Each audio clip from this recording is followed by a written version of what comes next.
গলায় ছাগলের দড়ি, পরনে পাটের ছালা, হিজড়াদের মতো কোমর দুলিয়ে যাকে হাঁটতে দেখতে পান সেই অদ্ভুত প্রাণীটার নাম অ্যাডলফ খান।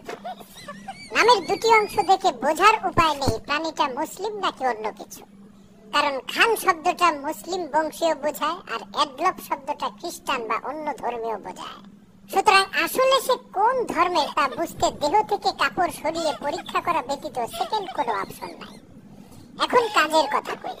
সৌন্দর্যের সংজ্ঞা বদলে দিয়েছে প্রাণী জগতের আবাল পশুরা।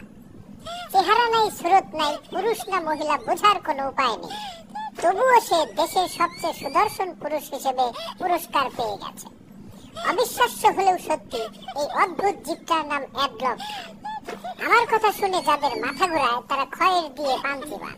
তাকে প্রথম দেখা মাত্রই মেলায় হারিয়ে যাওয়া খালাতো ভাই ভাবতে পারেন, কিন্তু বাস্তবিক পক্ষে আফ্রিকার গরিলাদের সাথে 22 বছর সংসার করার কারণেই এমন অবস্থা হয়েছে। তার চুলের স্টাইল দেখে মনে হবে কয়েকটা কচুরি পানা উল্টো করে রাখা হয়েছে, আর তার নাকের ফুটো দেখে আমার মতো কিছু ইঞ্জিনিয়ার এই ফুটো দিয়ে বঙ্গবন্ধু টানেল নির্মাণ করতে চেয়েছিলেন। কেউ বলেছেন অ্যাডলফ খানের সৌন্দর্য উপরিভাগে বোঝা না গেলেও বস্ত্র অনাবৃত করলে ঠিকই সৌন্দর্য ভেসে ওঠে।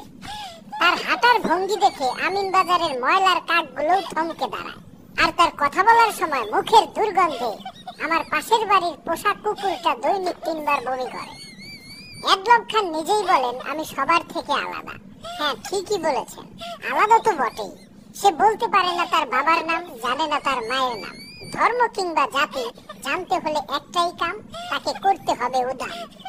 এই বিচিত্র প্রাণীকে সুদর্শন পুরুষের পুরস্কার দেওয়ায় শাকিব খান, জায়েদ খান আর হিরো আলম গং 3 দিন যাবৎ হাগু চেপে ধরে দরজার খিল লাগিয়ে বসে আছেন, লজ্জায় বাইরে বের হতে পারছেন না।